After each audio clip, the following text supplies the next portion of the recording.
ഇപ്പൊ ഇവിടെ വന്ന് വീരവാദം അടിക്കുന്ന ഒരുപാട് ആൾക്കാരുണ്ട്. ഇപ്പൊ നോക്കുമ്പോഴത്തേക്ക് എല്ലാവരും പുണ്യാളന്മാരാ. കൃത്യമായിട്ടുള്ള പേര് വേണം, കാരണം പേരില്ലാന്നുണ്ടെങ്കിലുണ്ടല്ലോ എല്ലാ ആൾക്കാരും ആ രീതി കാണും. ഇതേപോലെ പിറപ്പ് കാണിക്കാൻ നിൽക്കുന്നവന്മാര് ആ പേര് പുറത്തു വരും എന്നുള്ള ഭയത്താൽ ഈ പിറപ്പ് കാണിക്കാതിരിക്കുകയും ചെയ്യും കുറെ. ഉമ്മൻചാണ്ടി സാറിനെതിരെ ഒരു പരാതി വന്ന സമയത്ത് അവിടെ ഒരു സ്വകാര്യത ഫാക്ടർ ഉണ്ടായിരുന്നില്ല.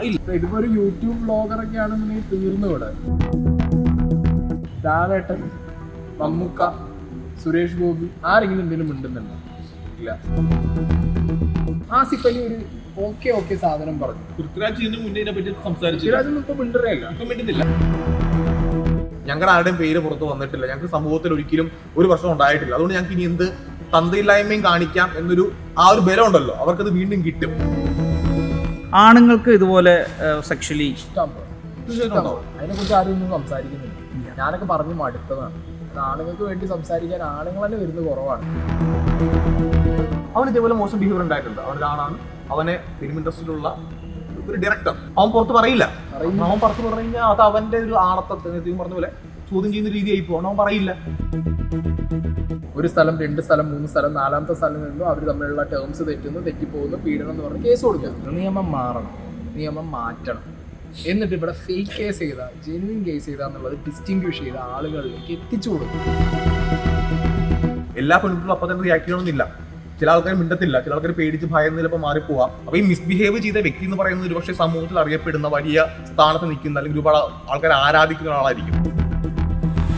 ഇപ്പൊ പൊങ്ങി വരുന്ന ഒരുപാട് കാര്യങ്ങളുണ്ട്. പഴയ കുറെ ക്ലിപ്സ് എടുത്ത് വെക്കുന്നുണ്ട്. അതായത് ഒരു ഭാഗത്ത് പുള്ളിയെ തേജോവധം ചെയ്തു എന്ന് പറഞ്ഞുകൊണ്ട് പുള്ളിയെ നമ്മൾ ഇങ്ങനെ പുള്ളി ഒരു നല്ല വ്യക്തിയായിരുന്നു എന്ന് പറഞ്ഞ് ഒരുപാട് ആൾക്കാർ സംസാരിക്കുന്നു. സത്യനന്ദിക്കാടിന്റെ സെറ്റിലിരുന്ന് മദ്യപിച്ചിരുന്നു, അതുകൊണ്ടാണ് സംഭവം ഉണ്ടായത്. പുള്ളി എല്ലാവരും ഡിസ്റെസ്പെക്ട് ആയിരുന്നു എന്നൊക്കെ പറഞ്ഞിട്ട് ഇപ്പോൾ ഒരുപാട് കാര്യങ്ങൾ വേറെ വരുന്നുണ്ട്.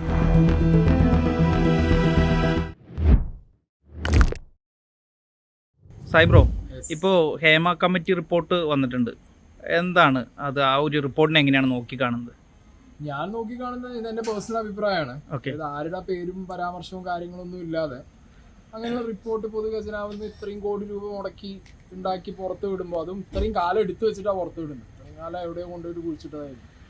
ഇപ്പൊ പുറത്ത് വിടുമ്പോൾ അതിലൊന്നും ഇല്ലാത്ത രീതിയിൽ പുറത്ത് വിട്ടത് കൊണ്ട് പ്രത്യേകിച്ച് മലയാളി ഞെട്ടിന്നൊന്നും പറയാനൊന്നും പറ്റില്ല. മലയാളികളുടെ ഇടയിൽ കുറെ കാലമായിട്ട് ഇവിടുത്തെ ഫിലിം ഇൻഡസ്ട്രിയിലെ ഗോസിപ്പുകൾ ഇറങ്ങുന്നുണ്ടായിരുന്നു. ആ ഗോസിപ്പുകളൊക്കെ സത്യമാണെന്ന് മലയാളികൾ വിചാരിക്കുന്ന രീതിയിലാണ് ഈ റിപ്പോർട്ട് പുറത്തു വന്നിട്ടുള്ളത്. ഞാൻ പറയുമ്പോൾ കുറച്ചും കൂടി അതിനകത്ത് പ്രശ്നക്കാരുണ്ടെന്നുണ്ടെങ്കിൽ അവരുടെ പേരും കാര്യങ്ങളൊക്കെ വരണം. കാരണം ഈ സ്റ്റേറ്റ്മെന്റ് കൊടുത്ത ഓരോരുത്തരും കൃത്യമായിട്ട് വാട്സാപ്പ് ചാറ്റ്, വോയിസ്, സെറ്റിൽ നിന്നുള്ള ഫോട്ടോസ്, വീഡിയോസ് അടക്കം കുറേ കാര്യങ്ങൾ കൊടുത്തു എന്നാണ് അറിയാൻ കഴിഞ്ഞിട്ടുള്ളത്. ഓക്കെ, അപ്പം അങ്ങനെയാണെന്നുണ്ടെങ്കിൽ കൃത്യമായ പ്രശ്നക്കാർ ആരാന്നുള്ളത് ആൾക്കാർ തിരിച്ചറിയണ്ടേ, ജനം തിരിച്ചറിയണമല്ലോ. സോ ഒരു പേരുകൾ പരാമർശിച്ചിട്ടുണ്ടെന്നുണ്ടെങ്കിൽ അത് വെട്ടിമാറ്റേണ്ട ഒരു ആവശ്യമുണ്ട്. സ്വകാര്യത എന്നാണ് പറഞ്ഞത് അല്ലേ? സ്വകാര്യത എന്ന് പറഞ്ഞാൽ ഇങ്ങനെ ഇരയാക്കപ്പെട്ട ആൾക്കാരുടെ പേര് പറയണമെന്നില്ല. ആരാണോ ഇരയാക്കപ്പെട്ടത് അവിടെ ഒരു സാധനം ഉണ്ടോ? ഈ ഉമ്മൻചാണ്ടി സാറിനെതിരെ ഒരു പരാതി വന്ന സമയത്ത് അവിടെ ഒരു സ്വകാര്യത ഫാക്ടർ ഉണ്ടായിരുന്നില്ല. ആട് കയറി പോയിട്ട്. അത് മാത്രമല്ല, നമ്മളിപ്പോ ഈ പേര് പറയാതിരിക്കുമ്പോഴത്തേക്ക് ഇപ്പൊ ഇവിടെ വന്ന് വീരവാദം അടിക്കുന്ന ഒരുപാട് ആൾക്കാരുണ്ട്. ഇപ്പൊ നോക്കുമ്പോഴത്തേക്ക് എല്ലാവരും പുണ്യാളന്മാരാ. ഇപ്പൊ ആരും പ്രശ്നക്കാരില്ല. ഇപ്പൊ പറയുന്ന എല്ലാ ആൾക്കാരും വന്ന് പറയുന്നത് ഹേമ റിപ്പോർട്ട് വന്നു, നമ്മൾ പഠിച്ചുകൊണ്ടിരിക്കുന്നു, സംസാരിക്കുന്നു. അപ്പൊ നോക്കുമ്പോൾ എല്ലാവരും നല്ല ആൾക്കാർ മാത്രമാണ്. അപ്പോൾ ഈ പ്രശ്നക്കാരായിട്ടുള്ള ആൾക്കാർ ആരൊക്കെയാണെന്ന് ഇപ്പോഴും നമുക്ക് തിരിച്ചറിയാൻ വേണ്ടി പറ്റിയിട്ടില്ല. അതുകൊണ്ട് പേര് പറയുന്നത് വളരെ അത്യാവശ്യമാണ്. പിന്നെ ഈ പൊതുഖജനാവിലെ പണമെടുത്താണല്ലോ ഇത് ചെയ്യുന്നത്. അതായത് നമ്മുടെ സമൂഹത്തിലുള്ള നമ്മുടെ ഓരോ പൗരന്മാരുടെയും പൈസ കൊണ്ടാണ് ഇതിന്റെ ഓരോ കാര്യങ്ങളും ചെയ്തിരിക്കുന്നത്. അപ്പൊ ഇത്രയും വർഷം എടുത്ത് ഇത്രയും സ്റ്റഡീസ് നടത്തി കൃത്യമായിട്ടുള്ള തെളിവുകൾ ശേഖരിച്ച്, ഇപ്പൊ നേരത്തെ സായി പറഞ്ഞ പോലെ ചാറ്റ് ഉണ്ട്, വീഡിയോസ് ഉണ്ട്, അവർ നേരിട്ട് വന്ന് പറയുന്നതിന്റെ കാര്യങ്ങളെല്ലാം ഉണ്ടെങ്കിൽ പിന്നെ എന്തുകൊണ്ട് അപ്പൊ കൃത്യമായിട്ട് അറിയാം ഇന്നയാള് തെറ്റുകാരനാണ്. അതിലൊരു കാര്യം എന്താ അറിയോ, ഇതില് ഈ ഹേമ കമ്മിറ്റി റിപ്പോർട്ടില് ഇവര് സ്വന്തമായിട്ട് ടൈപ്പ് ചെയ്ത് ഉണ്ടാക്കിയതാണ്. ഇവര് പുറത്ത് എവിടെയെങ്കിലും കൊടുത്ത് ചെയ്യിച്ചാൽ സോ അത്രയും കോൺഫിഡൻഷ്യൽ ആണെന്നുള്ളത് അവർക്ക് അറിയാം. മനസ്സിലായോ? എന്നിട്ടാണ് അവരത് ചെയ്തത്. റിപ്പോർട്ട് പുറത്ത് വന്നില്ല,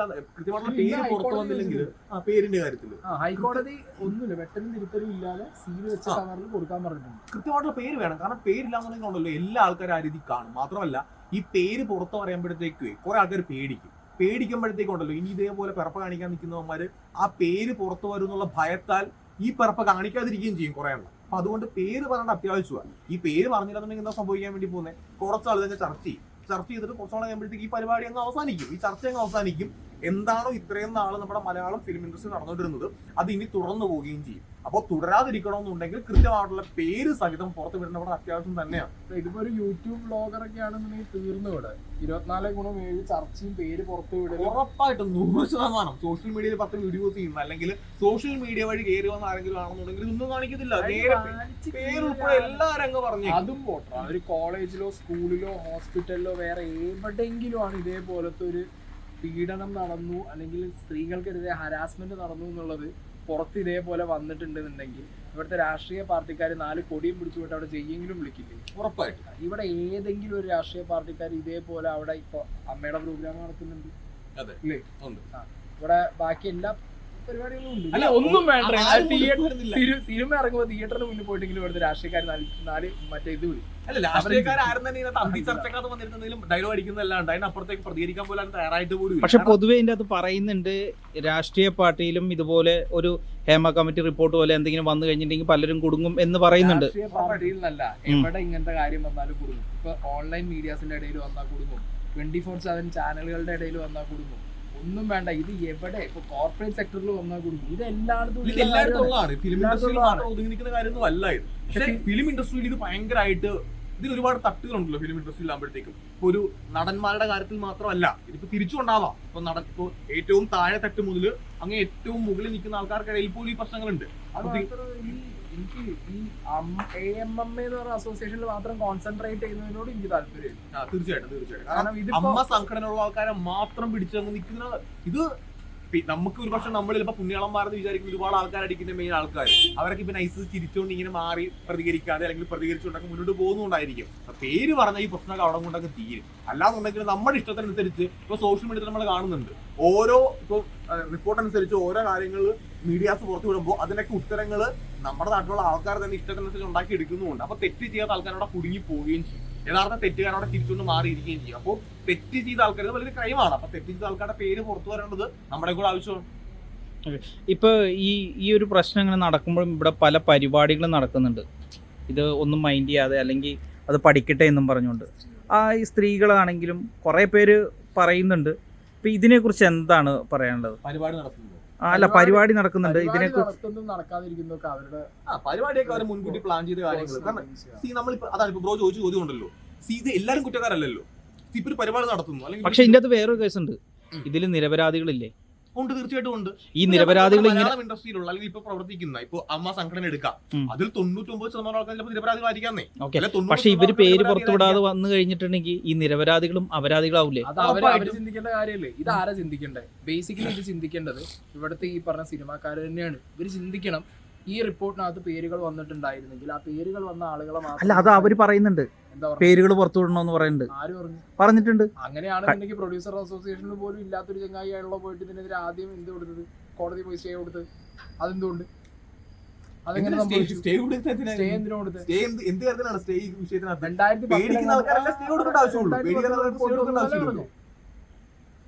2010 ഇപ്പൊ തെറ്റ് ചെയ്യാത്ത ആൾക്കാരാണെന്നുണ്ടെങ്കിൽ ഇപ്പൊ നമ്മുടെ മലയാള സിനിമയിൽ എത്രയോ നടന്മാരുണ്ട്, നടിമാരുണ്ട്. അപ്പൊ തെറ്റ് ചെയ്തിട്ടില്ല എന്നുള്ള ആൾക്കാരാണെന്നുണ്ടെങ്കിൽ അവർക്ക് ധൈര്യമായിട്ട് പറയാം പേര് പുറത്തോട്ട് കിട്ടുന്നു. ഒരു പ്രോപ്പർ സ്റ്റാൻഡ് എടുത്ത AMMA അസോസിയേഷനോ ഇല്ലെങ്കിൽ FEFCO ഇല്ലെങ്കിൽ എന്തോ ആയിക്കോട്ടെ, ഇതിൽ പ്രോപ്പർ സ്റ്റാൻഡ് എടുത്ത ഒരു മെയിൻ സ്ട്രീം നടനെയോ നടിയോ പ്രൊഡ്യൂസറോ ഡയറക്ടറെ കാണിച്ചിട്ട് ഇപ്പൊ ലിജോ ജോസ് പല്ലിശ്ശേരിന്റെ ഒരു സ്റ്റേറ്റ്മെന്റ് ഞാൻ കണ്ടു.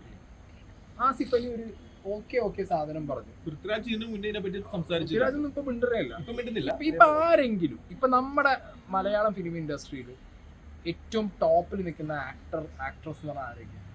ലാലേട്ടൻ, മമ്മൂക്ക, സുരേഷ് ഗോപി, അങ്ങനെ കുറച്ച് ആളുകളാണ്. പൃഥ്വിരാജ്, ഫഹദ് ഫാസിൽ. ഇവിടെ ആരെങ്കിലും അവരുടെ ഒരു വാക്ക് കൊണ്ടുണ്ടേ ഒരാൾ ആരെങ്കിലും എന്തെങ്കിലും മിണ്ടുന്നുണ്ടോ? ഇല്ല.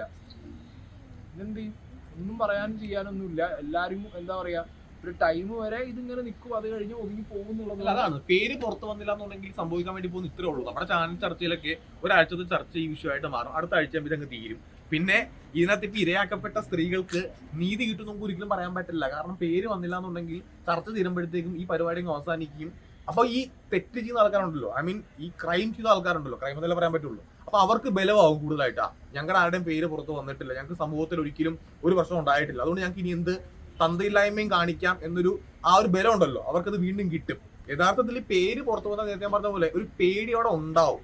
അപ്പോൾ ഈ ചെറ്റത്തരം കാണിക്കാനായിട്ട് പിന്നീട് ആർക്കും മനസ്സ് വരത്തില്ല. അതുകൊണ്ട് പേര് പുറത്തു വരുന്നതാണ് ഏറ്റവും നല്ല കാര്യം. അപ്പൊ അങ്ങനെയാണെങ്കിൽ ഈ സ്ത്രീകൾക്ക് പറയാൻ പാടില്ല, ഇന്ന ആൾക്കാരുണ്ടെന്നും പറഞ്ഞ് അവർക്ക് പറയാൻ പാടില്ല. അവരാരും ഇതിനെ കുറിച്ചൊന്നും മിണ്ടിയിട്ടില്ലല്ലോ. ചില ആൾക്കാർ പുറത്തു വന്നിട്ടുണ്ട്. പിന്നെ അത് മാത്രമല്ലല്ലോ, ഇപ്പൊ പിന്നത്തെ ഈ ഇരയാക്കപ്പെട്ട ആൾക്കാരുണ്ടല്ലോ, അവരുടെ ഒരു പ്രശ്നമുണ്ട്. കാരണം അവര് ഒരു പേര് പുറത്ത് വിട്ട് കഴിഞ്ഞാലുണ്ടല്ലോ അവർക്കുണ്ടാകുന്ന അവരുടെ അനുഭവങ്ങൾ കണ്ടിട്ടുള്ളതാണ്.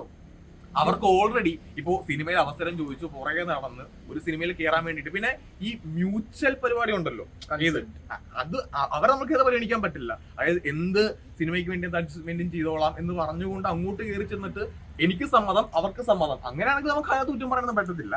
ആ പരിപാടിയാണ് ഉദ്ദേശിച്ചത്. ആക്ച്വലി സൊസൈറ്റി കൺഫ്യൂസ്ഡ് ആണ്. ഇവിടെ ഫേക്ക് ഏതാ ഒറിജിനൽ ഏതാന്നുള്ള ഒരു പ്രശ്നം സൊസൈറ്റിന് മുന്നിലുണ്ട്. കാരണം ഇവിടെ കുറെ കേസുകൾ ഫേക്ക് കേസസ് ആണെന്നുള്ളത് അറിഞ്ഞിട്ടും കോടതിയിൽ പോയിട്ടൊന്നും നടക്കാത്ത അവസ്ഥ ഉണ്ട്.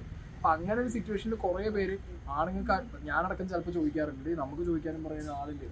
അങ്ങനത്തെ കേസുകളും സംഭവിക്കുന്നുണ്ട്, ഇല്ലാന്നല്ല, അങ്ങനത്തെ കേസുകളും ഉണ്ട്. പക്ഷെ ജെന്യൂൻ ആയിട്ട് വരുന്ന കേസുകൾക്ക് ഒരു രീതിയിലുള്ള നീതി ഇവിടെ കിട്ടുന്നില്ല. അതുകൊണ്ട് തന്നെ ഇരയായിട്ടുള്ള വ്യക്തികൾ അവരെന്ത് ചെയ്യുന്നില്ല, പുറത്ത് വരുന്നില്ല. കാരണം പേടിയാണ്. ഏത് രീതിയിലും ഒരു PR അറ്റാക്ക് ചെയ്തിട്ട് അവരെ ഒതുക്കിക്കളയും. അങ്ങനത്തെ ഒരു സിറ്റുവേഷൻ വന്നു കഴിഞ്ഞാൽ പിന്നെ അവർക്ക് രക്ഷയില്ല. അത് മാത്രമല്ല, അവർക്ക് പേടിയായിരിക്കും ഓൾറെഡി. കാരണം അവർ ഓൾറെഡി ഒരുപാട് ബുദ്ധിമുട്ടി. ഇപ്പൊ സിനിമയിൽ ചാൻസ് ചോദിച്ചു, അപ്പം അപ്പോഴായിരിക്കും ഈ ദുരനുഭവം അവർക്ക് ഉണ്ടാവുന്നത്. അപ്പൊ ആ സമയത്ത് അവർ ഇനി പേര് പറയാൻ വേണ്ടി മുന്നോട്ട് വരുമ്പോഴത്തേക്കും അവർക്കൊരു ഭയം ഉണ്ടാവും. ഇനി പേര് കൂടെ പറഞ്ഞു കഴിഞ്ഞാൽ അവരുടെ അവസ്ഥ എന്താവും ഓർത്തിട്ട്. അതുകൊണ്ട് അവർ പേര് പറയാൻ അവർക്കൊരു ധൈര്യം കാണത്തില്ല. അതുകൊണ്ടാണല്ലോ ഇതേപോലെ നമ്മുടെ കമ്മീഷൻ വെക്കുമ്പോഴത്തേക്ക് നമ്മൾ അവരുടെ അടുത്ത് പോയിട്ട് കാര്യങ്ങളെല്ലാം തന്നെ തെളിവ് സഹിതം കൊടുക്കുന്നത്. എല്ലാ തെളിവും എല്ലാ കാര്യവും കൊടുത്തിട്ട് ഒരു കേസ് 2017 മുതൽ നമ്മൾ കാണുന്നതാണ്. അതിൽ വല്ലതും ആയോ? ഇല്ലല്ലോ. ഇനി ചിലപ്പോ അടുത്തൊരു നെക്സ്റ്റ് ജനറേഷനിൽ ചിലപ്പോൾ ഇതേ കേസിനെ കുറിച്ച് പറയും. നമ്മുടെ കേസ് കൊടുത്തപ്പോൾ നീണ്ടു പോകത്തുള്ളൂ. ഇങ്ങനെ ഒരിക്കലും നമ്മൾ അതിന് ആൻസർ കിട്ടത്തില്ല, അല്ലെങ്കിൽ അതിന്റെ സൊല്യൂഷൻ ഉണ്ടാവത്തില്ല. അപ്പൊ ഈ പേര് പറഞ്ഞു കഴിഞ്ഞാൽ ഈ കൃത്യമായിട്ട് ഇത്രയും വലിയ റിപ്പോർട്ട് ഇത്ര വർഷങ്ങൾ എടുത്ത് തയ്യാറാക്കി സബ്മിറ്റ് ചെയ്യുമ്പോഴത്തേക്കും പിന്നെ എന്തുകൊണ്ട് അതിനകത്ത് പേര് ഒന്നുമില്ല, ആ പേരിലുള്ള 4 സിനിമയിലും കാണാതിരിക്കുന്ന അത്രയെങ്കിലും സംഭവിക്കും. അല്ല, നമുക്കറിയാം ഇത് ഇപ്പൊ നേരത്തെ സായി പറഞ്ഞില്ല, ഈ ഗോസിപ്പുകൾ എന്ന രീതിയിൽ നമ്മൾ ഈ കഥകൾ ഒരുപാട് നാളുകളായിട്ട് കേൾക്കുന്നുണ്ട്, കാണുന്നുണ്ട്, അറിയുന്നുണ്ട്. അപ്പൊ നമുക്ക് അറിയാവുന്ന കാര്യങ്ങൾ തന്നെയാണിത്, കാസ്റ്റിംഗ് കോച്ച് അടക്കം. അപ്പോ നമുക്കറിയാവുന്ന കാര്യങ്ങളുടെ അതിന്റെ കൃത്യമായിട്ടുള്ള ക്ലാരിറ്റിയോടുള്ള തെളിവോട് കൂടിയിട്ടുള്ള കാര്യമാണ് ഇപ്പോൾ നമ്മുടെ മുന്നിലേക്ക് വന്നിരിക്കുന്നത്. അപ്പോൾ അതിനകത്ത് പേരില്ല എന്നുണ്ടെങ്കിൽ ഇത് എവിടെയും വന്ന് കൃത്യമായിട്ട് നല്ല രീതിയിൽ അവസാനിക്കത്തില്ല. ഈ കുറെ നാളുകൾക്ക് ശേഷമാണ് ഈ കാര്യങ്ങൾ പറഞ്ഞുകൊണ്ട് വരുന്നത്. ഇപ്പൊ എന്നെ അന്ന് ഇതുപോലെ ചെയ്തു, പീഡിപ്പിച്ചു, അതിജീവിത പോലെ. അപ്പൊ അതിനെ കുറിച്ച് എന്താ പറയാനുള്ളത്? നമ്മൾ ആരെങ്കിലും ഒരു സർവൈവറിനെ നേരിട്ട് കണ്ടിട്ടുണ്ടോ? എന്നോട് ചോദിച്ചാൽ ഞാൻ കണ്ടിട്ടുണ്ട്. 10 ആളെടുത്ത് കഴിഞ്ഞാൽ ഒരു റേപ്പ് വിക്ടിമിനെ നേരിട്ട് കണ്ടറിഞ്ഞവർ ഒരിക്കലും ആ ചോദ്യം ചോദിക്കില്ല. കാരണം അവർ പോയ സിറ്റുവേഷൻ, അവർക്ക് വരുന്ന ട്രോമ എന്ന് പറയുന്നത് ഭയങ്കര വലുതാണ്. ആ ട്രോമയിൽ നിന്ന് ഒരാൾ സർവൈവായി വരണമേ. നമ്മുടെ ഒരു പ്രേമം പൊട്ടിയാൽ തന്നെ ട്രോമയിൽ പോകുന്ന ആളുകളുണ്ട് അല്ലേ? ആ സിറ്റുവേഷനിലാണ് ബലപ്രയോഗം നടത്തി സ്വന്തം ഇഷ്ടമില്ലാതെ അവരെ ഈ രീതിയിൽ പീഡിപ്പിച്ച് അവരനുഭവിക്കുന്ന മെന്റൽ പ്രഷർ അത്രത്തോളം ഉണ്ടാവും. ചിലപ്പോൾ അവരതിൽ നിന്ന് പുറത്തു വരാൻ വർഷങ്ങളെടുക്കും. പക്ഷെ ഇത് പീഡിപ്പിക്കുന്നതല്ലോ, ചിലത് സമ്മതപ്രകാരം ഉണ്ടല്ലോ. അതാണ് നിയമത്തിന്റെ പ്രശ്നം. നിയമത്തിന്റെ പ്രശ്നം. അതായത് ഇവിടെ സമ്മതപ്രകാരം നടക്കുന്നുണ്ട്. സമ്മതപ്രകാരം നടന്നിട്ട്, അതായത് ഇപ്പോൾ ഞാൻ തന്നെ പല വീഡിയോകളും കാണാറുണ്ട്. ഒരു സ്ഥലം, 2 സ്ഥലം, 3 സ്ഥലം, 4ാമത്തെ സ്ഥലം നിന്നും അവർ തമ്മിലുള്ള ടേംസ് തെറ്റിപ്പോകുന്നു, പീഡനം എന്ന് പറഞ്ഞ് കേസ് കൊടുക്കുന്നു. എന്തുകൊണ്ട് ഈ കേസുകൾ കോടതിയിൽ എത്തുമ്പോൾ അതൊരു ഫേക്ക് കേസാന്നുള്ളത് കോടതിക്കോ പോലീസിനോ തെളിയിക്കാൻ പറ്റാത്തതാണ്. അവിടെയാണ് നമ്മുടെ നിയമത്തിന്റെ പ്രശ്നങ്ങൾ കിടക്കുന്നത്. നിയമം മാറണം, നിയമം മാറ്റണം. എന്നിട്ട് ഇവിടെ ഫേക്ക് കേസ് ചെയ്താൽ ജെന്യൂൻ കേസ് ചെയ്താന്നുള്ളത് ഡിസ്റ്റിങ്വിഷ് ചെയ്ത ആളുകളിലേക്ക് എത്തിച്ചു കൊടുക്കണം. ഇതിനൊക്കെ തുടക്കം മാത്രമേ ആളുകൾ കാണുന്നുള്ളൂ. എൻഡ് റിസൾട്ട് എന്താണ്, കോടതിയിൽ നിന്ന് എന്താ വന്നത്, എന്തായി കേസ് എന്നുള്ളതിനെ കുറിച്ച് ഒരു മീഡിയ ഒന്നും ടേക്കപ്പ് ചെയ്യാറില്ല. അതിലുള്ള റെസ്പോൺസിബിലിറ്റി ഞാനും ഏറ്റെടുക്കുന്നു. നമ്മൾ സോഷ്യൽ മീഡിയയിൽ വീഡിയോ ഇടുന്ന സമയത്ത് ഇനീഷ്യൽ സ്റ്റേജിലുള്ള കാര്യങ്ങളും ലേറ്റർ ഓൺ പിന്നീട് എന്താന്നുള്ളത് നമ്മൾ നോക്കാറില്ല, പറയാറില്ല, അതിനെക്കുറിച്ച് അപ്ഡേറ്റ് ചെയ്യാറില്ല. ബിക്കോസ് സോഷ്യൽ മീഡിയ ആണെന്നുണ്ടെങ്കിലും ബാക്കി പ്ലാറ്റ്ഫോമുകളാണെന്നുണ്ടെങ്കിലും വൈറാലിറ്റീന് പിന്നാലെയാണ് ഓടിക്കൊണ്ടിരിക്കുന്നത്. അപ്പോൾ ആ ടൈമിൽ മാത്രം അതിന് മാത്രം ഇട്ടിട്ട് പോവാണ് പതിവ്. പക്ഷെ അങ്ങനെ ആവരുത്. ആക്ച്വലി ഇവിടെ കേസ് രജിസ്റ്റർ ആയാൽ ആ കേസിൻ്റെ അപ്ഡേറ്റ്സും കാര്യങ്ങളൊക്കെ കൃത്യമായിട്ട് ജനങ്ങളിലേക്ക് എത്താൻ പറ്റുന്ന രീതിയിലാവണം. അതിന് കൃത്യമായിട്ടുള്ള ജഡ്ജ്മെൻറ്റുകൾ വരണം. ഇന്ന നടക്കും കാര്യങ്ങൾ. പല കേസുകളും ഫേക്ക് അലിഗേഷൻസ് ആണ് എന്നുള്ളത് പ്രൂവ് ആകുമ്പോൾ ഈ ഫേക്ക് ആയിട്ട് വരുന്ന ആളുകൾക്കും അത് നമ്മുടെ ഈ ഫിലിം ഇൻഡസ്ട്രി നടക്കുന്ന കാര്യങ്ങളിനകത്ത് എല്ലാ കാര്യങ്ങളും അവർ പറയുന്നത് 100% ശരിയാണെന്ന് ഒരിക്കലും നമുക്ക് പറയാൻ പറ്റില്ല. ഇപ്പൊ നേരത്തെ ബ്രോ പറഞ്ഞ പോലെ അങ്ങോട്ടും ഇങ്ങോട്ടും സമ്മതം പറഞ്ഞുകൊണ്ട് രണ്ടുപേരുടെയും കൺസേൺ ചെയ്യുന്ന കാര്യങ്ങളുണ്ട്. അപ്പൊ അതിന് നമുക്ക് ഒരിക്കലും ഇതുമായിട്ട് താരതമ്യം ചെയ്യാൻ പറ്റത്തില്ല. പക്ഷെ എന്തുകൊണ്ട് ഇവര് പണ്ട് നടന്ന കാര്യം ഇപ്പൊ പറയുന്നു, അല്ലെങ്കിൽ പണ്ട് എന്തുകൊണ്ട് പറഞ്ഞില്ല. ഒരു എക്സാമ്പിൾ ഇപ്പൊ ഞാൻ പറയും. ഇപ്പൊ ഒരു പെൺകുട്ടിക്ക് ബസ്സിൽ പോകുന്ന സമയത്ത് ബസ്സിൽ വെച്ചിട്ട് മോശം ബിഹേവിയർ ഒരാൾ ചെയ്യാന്ന് വിചാരിച്ചു. എല്ലാ പെൺകുട്ടികളും അപ്പൊ തന്നെ റിയാക്ട് ചെയ്യണമെന്നില്ല. ചില ആൾക്കാർ മിണ്ടത്തില്ല, ചില ആൾക്കാർ പേടിച്ച് ഭയന്ന് ചിലപ്പോൾ മാറിപ്പോവാം, ചില ആൾക്കാർ ആരോടും പറയാതിരിക്കാം, ചില ആൾക്കാർ പെട്ടെന്ന് സ്പോട്ടിൽ പ്രതികരിക്കാം. ആ ചെറുതായിട്ട് ഒരു അവരുടെ ഒരു ബോഡി പാർട്ടിൽ ടച്ച് ചെയ്താൽ പോലും അവർക്ക് അങ്ങനെ ഒരേപോലെ അടക്കം പ്രതികരിക്കാൻ പറ്റണമെന്നില്ല. അപ്പോൾ ഒരു സിനിമയിൽ അവസരം ചോദിക്കുന്നു, ആ സിനിമയിൽ അവസരം ചോദിച്ചതിന്റെ പേരിൽ ഇതേ രീതിയിൽ ഒരു വലിയ മിസ്ബിഹേവ് ഉണ്ടാകുന്നു. അപ്പൊ ഈ മിസ്ബിഹേവ് ചെയ്ത വ്യക്തി എന്ന് പറയുന്നത് ഒരുപക്ഷെ സമൂഹത്തിൽ അറിയപ്പെടുന്ന വലിയ സ്ഥാനത്ത് നിൽക്കുന്ന അല്ലെങ്കിൽ ഒരുപാട് ആൾക്കാർ ആരാധിക്കുന്ന ഒരാളായിരിക്കും. അയാൾക്കെതിരെ ഒരു പെൺകുട്ടിക്ക് ഒരുപക്ഷെ പെട്ടെന്ന് വന്ന് പ്രതികരിക്കാൻ സാധിക്കണമെന്നില്ല. അവർക്കൊരു ഭയം ഉണ്ടാവാം, അവരുടെ ജീവന്റെ പേരിൽ ഭയം ഉണ്ടാവാം, പല രീതിയിൽ അവർക്ക് ഭയപ്പാടുണ്ടാവാം. അതുകൊണ്ട് അവര് പിന്നീടാണ് പ്രതികരിക്കുന്നത് എന്ന് ഒരിക്കലും നമുക്ക് കുറ്റമായിട്ട് പറയാൻ പറ്റത്തില്ല. അത് ഒരു പക്ഷെ അവർക്ക് ഇപ്പോഴായിരിക്കാം, അങ്ങനെ ഒരു കുറെ നാൾക്ക് ശേഷമായിരിക്കും അവർക്കൊരു ബലം കിട്ടുന്ന പറയാം. കാരണം ഞങ്ങളുടെ പിന്നിൽ ഇപ്പൊ ഇങ്ങനൊരു ആൾക്കാരുണ്ട്, അതുകൊണ്ട് ഇപ്പൊ ധൈര്യമായിട്ട് പറയാവുന്നൊരു കോൺഫിഡൻസ് കിട്ടുന്ന ഒരു പക്ഷേ 4-5 വർഷങ്ങൾക്ക് ശേഷം ആയിരിക്കാം. അപ്പോൾ അതിൽ ജെന്യുവൻ ആയിട്ടുള്ള കേസാണെന്നുണ്ടെങ്കിൽ അത് പരിഗണിക്കണം. അതുകൊണ്ടാണ് നേരത്തെ ഞാൻ പറഞ്ഞത്, ജെന്യുവൻ ആയിട്ടുള്ള കേസാണെന്ന് കൃത്യമായിട്ട് സ്റ്റഡി ചെയ്ത് മനസ്സിലാക്കി കഴിഞ്ഞാൽ പിന്നെ എന്തുകൊണ്ട് ആ പേര് പറഞ്ഞുകൂടാ? അത്രയുള്ളൂ ഇന്നത്തെ ആൻസർ. ഇപ്പൊ ഞാൻ ചോദിക്കട്ടെ, സ്ത്രീകൾക്ക് മാത്രമാണോ പീഡനം ഉള്ളത്? അല്ല, ഒരിക്കലും അല്ല. പീഡനം എന്ന് പറയുന്നത് അല്ല, സ്ത്രീകളാണ്. ഓക്കെ, ആണുങ്ങൾക്ക് ഇതുപോലെ സെക്ഷലി ഇഷ്ടം പോലെ അതിനെ കുറിച്ച് ആരും ഒന്നും സംസാരിക്കുന്നില്ല. ഞാനൊക്കെ പറഞ്ഞു മടുത്തതാണ്. അത് ആണുങ്ങൾക്ക് വേണ്ടി സംസാരിക്കാൻ ആണുങ്ങൾ തന്നെ വരുന്നത് കുറവാണ്. ഈ പറഞ്ഞു കഴിഞ്ഞാൽ തന്നെ അതാരും ആക്സെപ്റ്റ് ചെയ്യൂല. കാരണം എന്താ പറയുക, എങ്ങാനും സംഭവിച്ച കാര്യങ്ങൾ പുറത്ത് പറഞ്ഞാൽ പുല്ല ആണത്തം പോയി എന്ന് പറയും. അതായത് ഒട്ടുമിണ്ടില്ല. ആണുങ്ങളാകുമ്പോ ഞാൻ ഫിലിം ഇൻഡസ്ട്രിയിൽ തന്നെ സഹിച്ചിരിക്കുന്ന എത്ര ആണുങ്ങളുണ്ടെന്ന് അറിയാം. അവർക്ക് ഇതിലും ശോകമായ അവസ്ഥയാണ്. എനിക്കറിയാവുന്ന ഒരു ജൂനിയർ ആർട്ടിസ്റ്റ് ഫ്രണ്ട് ഉണ്ട്. അവൻ ഇതേപോലെ മോശം ബിഹേവിയർ ഉണ്ടായിട്ടുണ്ട്. അവനൊരാണാണ്, അവനെ ഫിലിം ഇൻഡസ്ട്രിയിലുള്ള ഒരു ഡയറക്ടർ വളരെ മോശമായിട്ട് അവൻ്റെ ഇത് ബിഹേവ് ചെയ്തിട്ടുണ്ട്. അത് അവൻ പുറത്ത് പറയില്ല. അവൻ പുറത്ത് പറഞ്ഞു കഴിഞ്ഞാൽ അത് അവന്റെ ഒരു ആണത്തത്തെ പറഞ്ഞ പോലെ ചോദ്യം ചെയ്യുന്ന രീതിയായി പോകണം. അവൻ പറയില്ല. അതുപോലെ ഒരുപാട് കാര്യങ്ങൾ അങ്ങനെ നമ്മുടെ ഇവിടെ തന്നെ അതുകൊണ്ട് തീർച്ചയായിട്ടും അങ്ങനെ ഉണ്ട്, എല്ലാം ഉണ്ട്. പക്ഷെ നിയമപരമായിട്ട് ഉള്ള ലൈക്ക് ഒരു അപ്പർ ഹാൻഡ് എപ്പോഴും പവർ പൊളിറ്റിക്സ് ഒക്കെ കയ്യിലുള്ളവർ മണി പവർ പൊളിറ്റിക്കൽ പവർ ഉള്ളവർ ഒരു അപ്പർ ഹാൻഡ് എപ്പോഴും ഉള്ളതാണ്. അതിനെ പേടിച്ചിട്ടാണ് പലരും ഉണ്ടാകുന്നത്. എനിക്ക് തോന്നുന്നു നമ്മുടെ ഇവിടെ ഈ ഹേമ കമ്മീഷൻ എന്ന് പറഞ്ഞിട്ട് ഇങ്ങനൊരു കമ്മിറ്റി ഹേമ കമ്മിറ്റി വരുമ്പോഴത്തേക്കുണ്ടല്ലോ, ഈ ഫസ്റ്റ് ടൈമാണ് ഇങ്ങനെ വരുന്നത്. അപ്പോൾ ഇതിനകത്ത് ഒരു ക്ലാരിറ്റി ഇല്ല എന്നുണ്ടെങ്കിൽ ഇത് എവിടെ അവസാനിക്കത്തില്ല ബ്രോ. ഇതിങ്ങനെ ചുമ്മാ ഇങ്ങനെ ഇത് കുറച്ചാളെ ചർച്ച ചെയ്തിട്ട് അങ്ങ് പോകത്തേ ഉള്ളൂ. അപ്പൊ ഇതിനകത്ത് ആ പേരുണ്ടെന്നുണ്ടെങ്കിൽ അത് നല്ല കാര്യമായിരിക്കും. ഇതിനു മുമ്പ് മലയാളികൾ മറന്നുപോയതാവും. കോമ്പറ്റീഷൻ കമ്മീഷൻ ഓഫ് ഇന്ത്യ എന്ന് പറഞ്ഞുള്ള ഒരു സാധനം വിനയന്റെ കേസിൽ വന്നിട്ടുണ്ടായിരുന്നു. വിനയന്റെ കേസിൽ വന്ന സമയത്ത് കോമ്പറ്റീഷൻ കമ്മീഷൻ ആയിരുന്നു. അന്ന് കമ്മീഷൻ എന്ത് ചെയ്തു, ഫൈൻ അടയ്ക്കാനുള്ള അവർക്ക് കേസ് എടുക്കാനും ഫൈൻ കൊടുക്കാനുള്ള പരിപാടിയില്ല. അങ്ങനെ ചെയ്ത സമയത്ത് അന്ന് ഫെഫ്കയ്ക്കും അമ്മയ്ക്കും ഒക്കെ ഇതേപോലെ എന്ത് കൊടുത്തിട്ടുണ്ട്, ഫൈൻ ഇട്ട് കൊടുത്തിട്ടുണ്ട്. ഈ ഇതിന് വർക്ക് തടസ്സപ്പെടുത്തും, ജോബ് അതായത് അപ്രഖ്യാപിത വിലക്ക് അതിന്റെ പേരിൽ അന്ന് ഇതേപോലെ കുറച്ച് നടന്മാരുടെ പേരൊക്കെ പരാമർശിച്ചിട്ടുണ്ടായിരുന്നു. പക്ഷെ തെളിവുകളൊന്നും ഉണ്ടായിരുന്നില്ല അവരെതിരെ.